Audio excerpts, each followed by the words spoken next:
Your Honor, I don't really get lunch breaks. I barely get time to pay these tickets. I lifted my eyes from the bench. The man standing in front of me in Providence Municipal Court wore a faded security uniform, slightly wrinkled from long hours. His name tag read Marcus. His eyes weren't red from tears, they were red from pure exhaustion.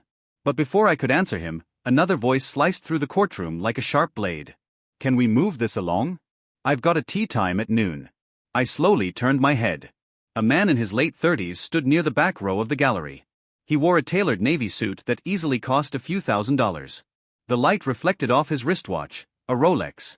His hair was slicked back with too much product, and his expression carried irritation, as if simply being present in my courtroom was beneath his status. His name was Trevor Ashford, and he was moments away from learning a lesson he would carry for the rest of his life. If you believe justice should apply equally to everyone, you're going to want to see what unfolded next. But first, let me take you back to how that morning began. It was a Tuesday in March, the kind of cold Rhode Island morning where the wind cuts straight through your coat no matter how thick it is. I walked into the courtroom at 8:30 sharp, just like I always do. My bailiff, Officer Dennis, handed me the docket for the day. Judge, we've got an unusual situation today, Dennis said quietly. Case 2026, TR 4471. Parking violations, but there are two parties involved. I nodded and took my seat. The courtroom filled gradually. People shuffled in. Some nervous, some frustrated, some simply worn down by life. All rise, Dennis announced. The Honorable Judge Frank Caprio presiding. Everyone stood. I sat down and motioned for them to do the same. Case 2026, TR 4471, Dennis called. City of Providence versus Marcus Deshawn Riley. A man stepped forward from the first row. This was Marcus.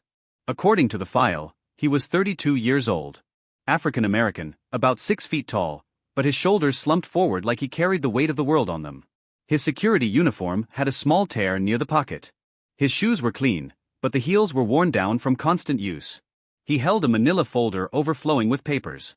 "Good morning, Mr. Riley," I said warmly. "Please approach the bench." "Good morning, Your Honor." His voice was quiet and respectful. I looked down at the documents.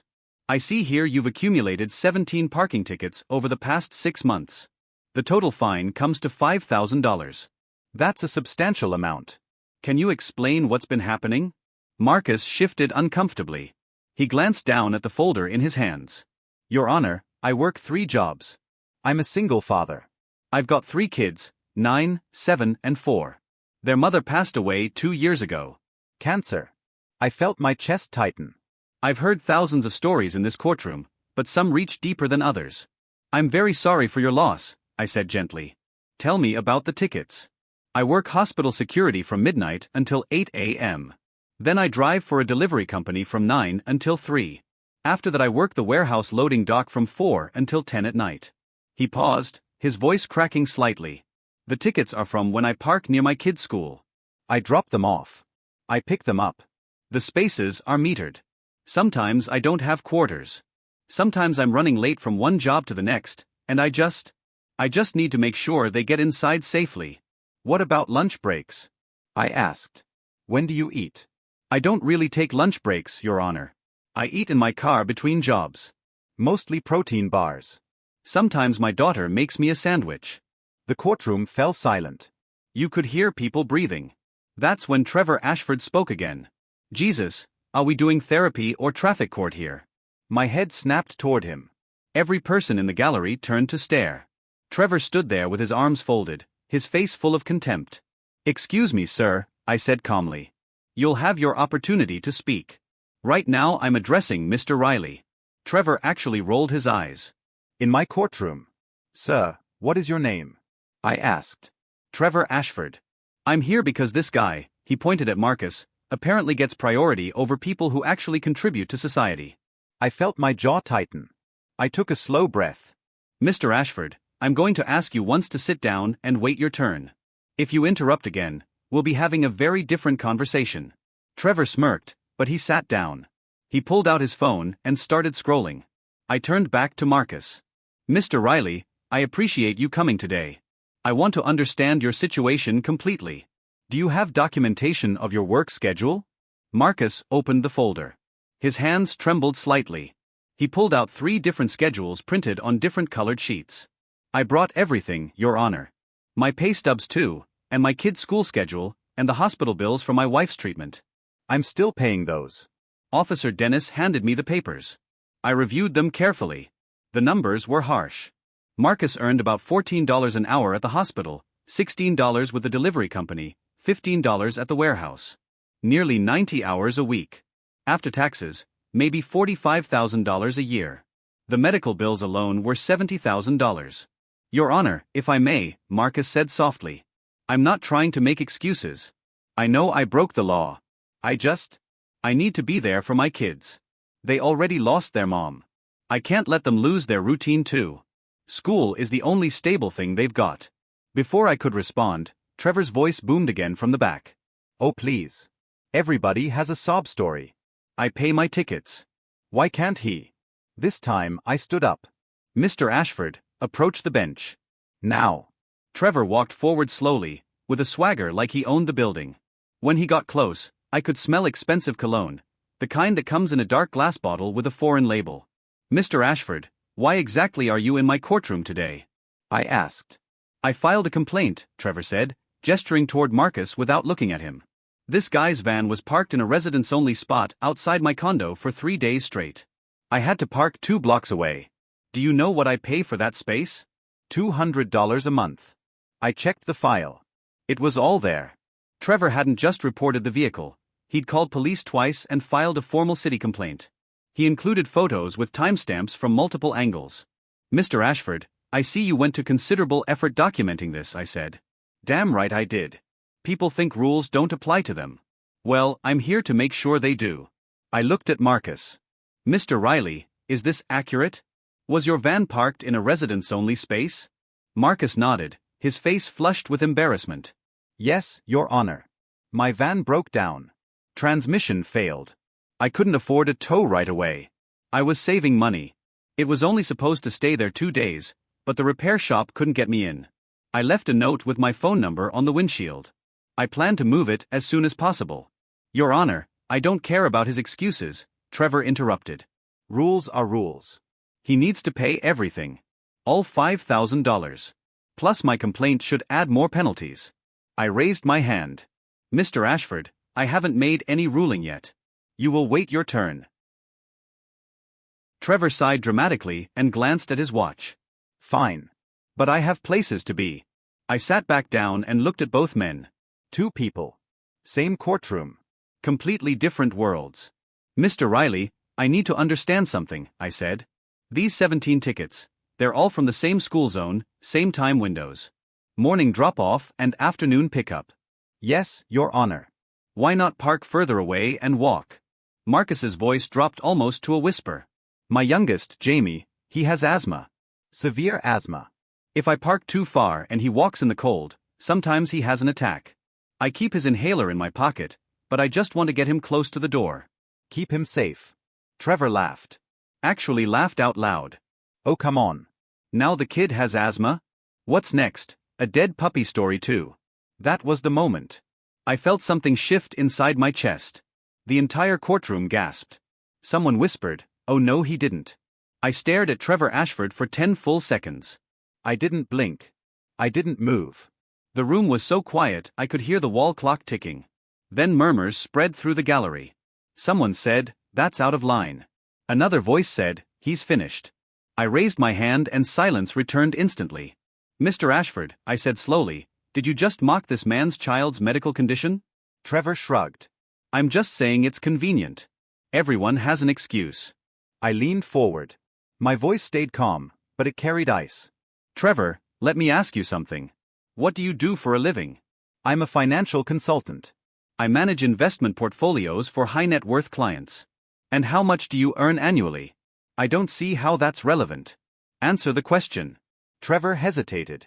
About $250,000 before bonuses. I nodded slowly. $250,000 a year. And you're standing in my courtroom complaining about a broken-down van that inconvenienced you for 3 days. It's the principle, Your Honor. The principle? I repeated. Trevor, let me explain something to you about principle. This man standing beside you works nearly 90 hours every single week. He earns less in an entire year than you probably spend on vacations. He's raising 3 children on his own. He's buried under medical debt from watching his wife die. And you're upset because you had to walk 2 blocks. Trevor's face began turning red. Your Honor, with all due respect, I'm not finished, I said, my voice firmer now. You brought evidence. Good. Let's examine it. Officer Dennis handed me Trevor's photographs. I spread them out across my bench. The vehicle in question was a 2007 Honda Odyssey. The blue paint was faded. There was a dent along the rear panel. In one photo, I could see a child's car seat through the window. In another, there was a handwritten note taped to the windshield. Officer Dennis, can you read that note out loud? I asked. Dennis picked up the photo. I'm so sorry. Van broke down. Waiting for repair shop. Please call me if emergency. Marcus. 401-5547. Trevor, did you call that number? I asked. No. Why not? Because I don't negotiate with people who break rules. I pulled out another document. I also have evidence. This is from the school. A letter from the principal. It states Marcus Riley is listed as an emergency contact volunteer. He helps with morning traffic safety free of charge. He stands outside in the cold directing cars so children don't get hit. Is that correct, Mr. Riley? Yes, Your Honor. Just about 20 minutes each morning. Whatever I can do to help. I looked back at Trevor. So this man you believe doesn't contribute to society actually volunteers to protect children, including possibly children of people who live in your building. Trevor said nothing. Let me show you something else, I continued. I pulled out phone records. Trevor, you called police twice about this van. The first call was at 11 p.m. on Tuesday. The second was 6:30 a.m. Thursday. You filed your complaint Friday. That's 3 separate actions. That takes time, effort, energy. So what? Trevor snapped. So I'm wondering why you invested so much energy trying to punish this man instead of maybe, I don't know, showing a little human compassion. Because people like him need to learn. People like him? I interrupted. What exactly does that mean, Trevor? People like him? Trevor's face shifted from red to purple. I didn't mean, yes you did. You meant exactly what you said. The courtroom was completely silent now. You could hear a pin drop. I stood again and walked around to the front of my bench. I do that rarely, only when I need someone to truly hear me. I looked directly into Trevor Ashford's eyes. Trevor, let me tell you what I see. I see one man who has everything, money, health, time, freedom. And I see another man who has almost nothing except love for his children and determination to provide for them. And do you know the difference? Marcus isn't standing here complaining. He's standing here taking responsibility. He brought documentation. He brought honesty. He brought humility. You brought arrogance. Your Honor, I have rights. Yes, you do. And so does he. But let me explain something about rights. Rights without responsibility are just entitlement. And Trevor, you are one of the most entitled individuals I've seen in this courtroom in months. Trevor opened his mouth to respond, but I raised my hand. I'm going to ask you one question, and I want you to think carefully before answering. When was the last time you missed a meal? Trevor blinked. What? When was the last time you were so busy working to keep your family afloat that you forgot to eat? When was the last time you had to choose between repairing your car and buying asthma medication for your child? When was the last time you worked 3 jobs in a single day? Trevor said nothing. I'll tell you the answer. Never. The answer is never. And that's okay, Trevor. I'm not saying you should struggle. What I am saying is you have absolutely no idea what this man's life looks like. None. And instead of trying to understand, you walked into my courtroom and mocked him. You mocked his late wife. You mocked his sick child. You laughed at his hardship. I returned to my bench and sat down. I glanced at my notes. Here's what is going to happen. Marcus Riley, I'm reducing your fines to $500. You'll pay $50 per month for 10 months. That fits within your financial situation based on the documents I reviewed. The remaining $4,500 is forgiven, conditional on one thing. You keep doing what you're doing. Keep showing up for your kids. Keep volunteering at the school. Keep working hard. That's your punishment. Be a good father. Marcus's eyes filled with tears. Thank you, Your Honor. Thank you so much. You're welcome, son. Then I turned toward Trevor. Trevor Ashford, You came here seeking justice. I'm going to give you justice, just not the kind you expected. Trevor's smirk disappeared. You are fined $5,000, the exact amount you wanted Marcus to pay. That money will be donated to the Providence Children's Hospital Asthma Treatment Fund in the name of Jamie Riley. Trevor's mouth fell open. You can't, I'm not finished. You are also sentenced to 200 hours of community service. You will complete those hours at the same school where Marcus volunteers. Every Saturday morning for the next year, 6 a.m. to 10 a.m. You will direct traffic. You will help children cross the street. You will stand in rain, snow, and heat. You will do it without pay. And you will learn what it means to serve your community. This is insane.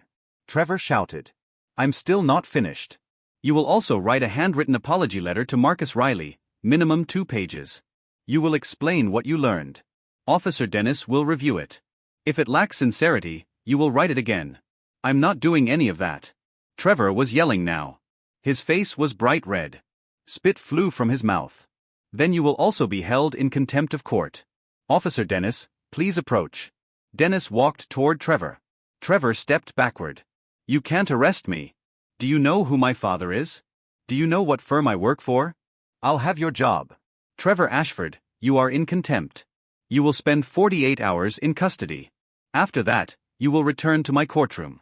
We'll see if your attitude has improved. Dennis placed handcuffs on Trevor's wrists. Trevor struggled, shouting threats. He dropped names of lawyers and politicians. He called me corrupt. He called Marcus a leech. He screamed all the way out of the courtroom. When the doors closed behind him, the courtroom erupted into applause. People stood up. Some were crying. Marcus just stood there shaking his head in disbelief. Your Honor. I don't know what to say. You don't need to say anything. Just take care of those kids.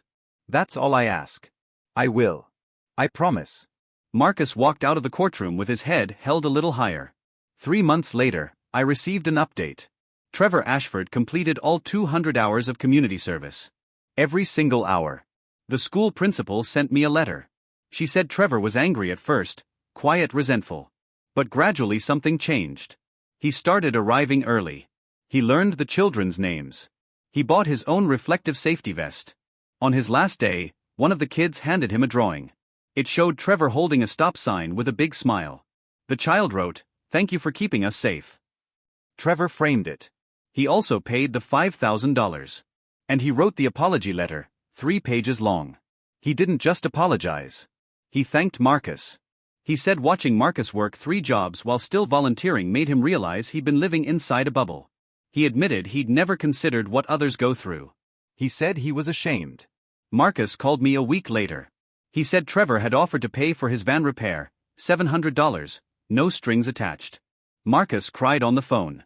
He said he didn't know there were still good people left in the world. I told him there are. Sometimes they just need a reminder. That evening, after the courtroom emptied, I sat alone at my bench. I looked out at the empty chairs. I thought about Marcus and his 3 kids. I thought about Trevor and his expensive suit. I thought about how close we all are to each other's circumstances. Just a few different decisions, a few strokes of luck, a few twists of fate. Justice isn't only about punishment. It's about understanding. It's about truly seeing people. Marcus didn't need a lecture. He needed support. Trevor didn't need validation. He needed humility. In my courtroom, everyone deserves dignity. Rich or poor. Black or white. 3 jobs or none. Because at the end of the day, we're all just human beings trying to get through life. And some of us need a little more grace than others. That's not weak justice. That's human justice. And that's the only kind worth serving.